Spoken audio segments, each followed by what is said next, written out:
ultralight materials have some strategic advantages steel doesn't in manufacturing.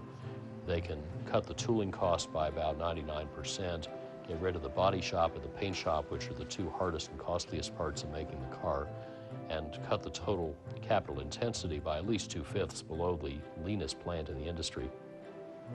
It's what's called a disruptive technology, and of course it's smart for automakers to adopt something like that right away before their competitors do and sell them their steel stamping equipment to slow them down. The lightweight materials make cars safer, less costly to manufacture, and more fuel efficient. So why aren't automakers doing it? When I talk to senior executives in Detroit, what I hear about the industry's reluctance to embrace lightweighting and the ideas championed by Emery Lovins and Fiber Forge, one, they have a lot of assets to defend in terms of having conventional steel stamping facilities, and it's going to cost them a lot to scrap that and to build untested, risky, expensive new ways of doing things. This is an incredibly risk-averse business. That's the first point. The second point is they express some skepticism about what will be the real gains in terms of efficiency. And ultimately, remember, the consumer might benefit because we use less gasoline, save some money. The society might benefit, but Detroit doesn't see an immediate benefit to making our cars more efficient, in part because their public policies don't encourage them to make more efficient cars. So they say, why should we spend the money now for someone else's benefit? I was talking in late 2005 to the heads of advanced engineering for each of the big three automakers in Detroit, and I asked the most conservative of them what he would do if he became convinced there was a strategically advantageous new way to make cars, but it would require him to abandon his steel stamping capacity. And to my delight, he looked me in the eye and said, we would adopt it fearlessly and immediately, which is the right answer.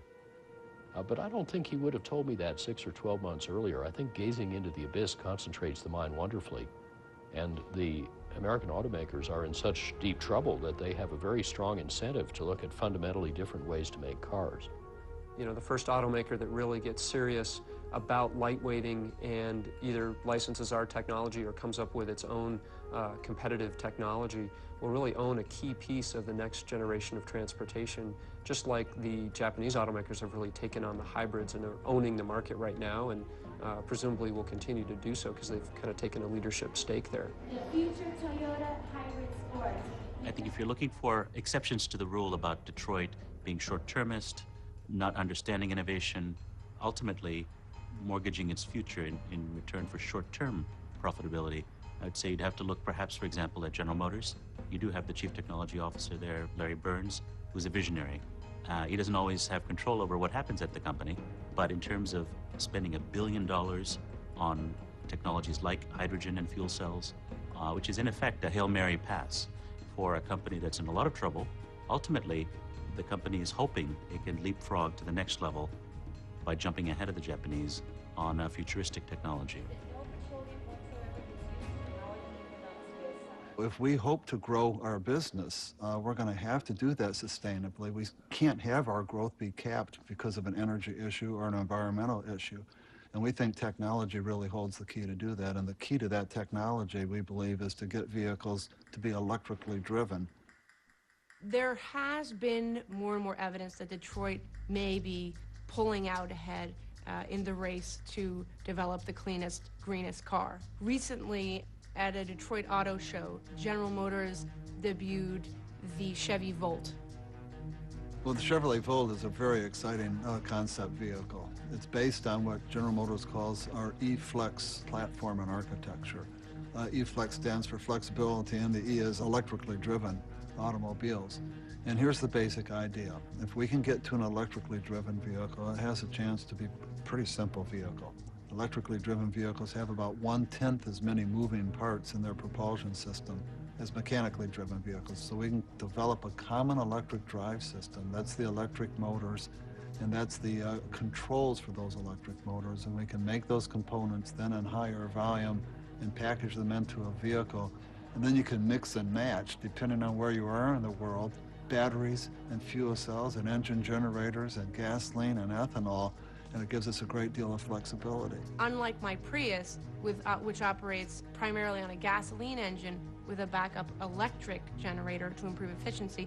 This is primarily an electric car with a backup gasoline generator. That makes a lot of sense because you can plug it in at night, you can drive the car for 40 miles on electricity alone, and then if you're out and about and you can't get home or you can't find an outlet, you can fill up the backup generator. It frees you from the pump and it frees you from the electric outlet. This is Detroit's bet that it can trump the Prius. Each day you leave with this capability to go 30 to 40 miles, and in fact, you may not stop to buy gas more than every month or more than every two months, and you would have a relatively low % of your miles actually met with petroleum or ethanol. So, pretty exciting opportunity if we can get the battery there, and that's what we're working on very hard right now. Unfortunately, the battery technology and the Volt will remain prohibitively expensive for several years. Presently, GM is working with General Electric Plastics to create lightweight materials for their prototypes. General Electric developed a really fascinating composite clear type plastic material that we used on the Chevrolet Volt to our advantage, both from a mass reduction standpoint, but very importantly as a design enabler. This part weighs 17 pounds when it's done in plastic. The equivalent part in glass and the surrounding structure would be close to 40 pounds. What's nice about this material is its formability, its potential affordability, its toughness, and the fact that we can now be integrating some of our electronic components right into the material. One of the beauties of polycarbonate is the ability to mold in some of the features that are the attachment points for the backlight, for the struts, speakers, that type of thing can be molded right into the part. GE's glazing technology can be seen on the roof and the decklet of the vehicle. And the really great thing about that technology is that it enables designers to do things that they couldn't do with traditional materials, in this case glass. In addition, they're reducing the weight of those applications up to 50%. The technology that we use for the hood, which is a proprietary advanced composite material, it's actually manufactured from used water bottles.